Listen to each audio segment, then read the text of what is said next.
Why do people stay in toxic relationships even when they know it hurts?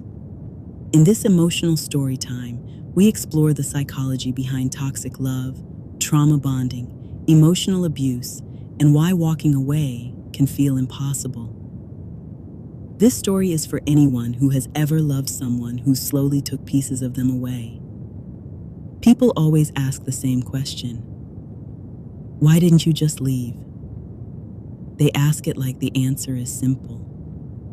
I remember the first night I realized something was wrong. Not because he yelled, not because he slammed the door, but because I started explaining his behavior to myself before anyone else could question it. I told myself he was stressed. I told myself love isn't perfect. I told myself everyone fights. What no one tells you is that toxic relationships don't begin with pain.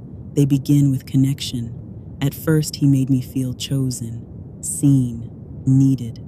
And when someone becomes your emotional oxygen, you don't notice when the air starts to poison you.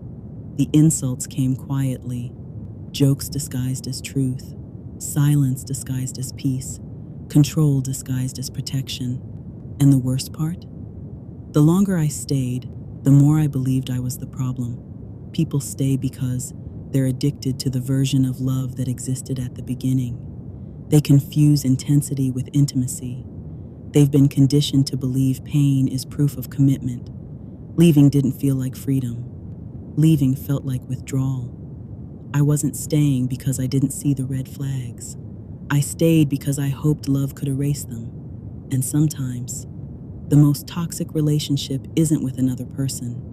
It's with the version of yourself that believes you don't deserve better.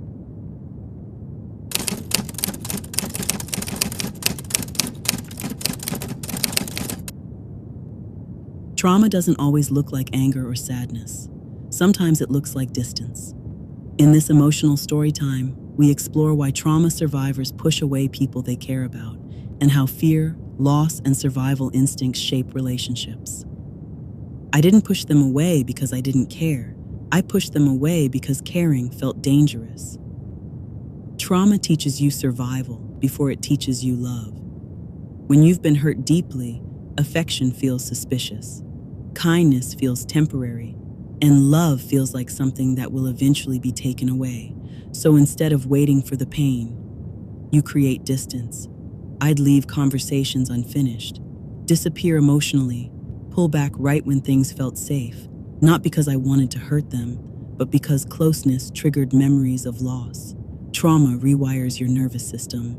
Your brain learns that attachment equals pain. So when someone gets close, your body reacts like it's under attack. People think pushing others away is cold, but most of the time, it's fear wearing armor. I didn't need space because I didn't love them. I needed space because love felt like standing too close to fire. And healing doesn't mean forcing closeness. It means learning that love doesn't always end in disaster.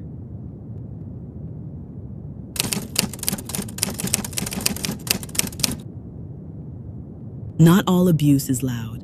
In this powerful story time, we explore how silence, emotional neglect, and the silent treatment can be deeply damaging. This video is for anyone who has ever felt invisible in a relationship. They never yelled. They never insulted me. They just stopped responding. Silence isn't peaceful when it's used as punishment. Silence can make you question your worth, your memory, your sanity. Every unanswered message felt louder than an argument. Every ignored emotion felt heavier than words. Silence teaches you that your feelings are inconvenient, that love is conditional, that connection can be revoked without warning.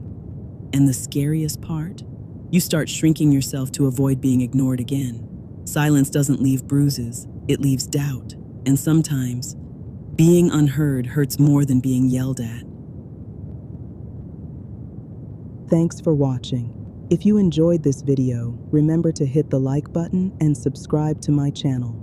Don't forget to tap the notification bell so you'll be the first to know when a new video drops. Until next time, my friends.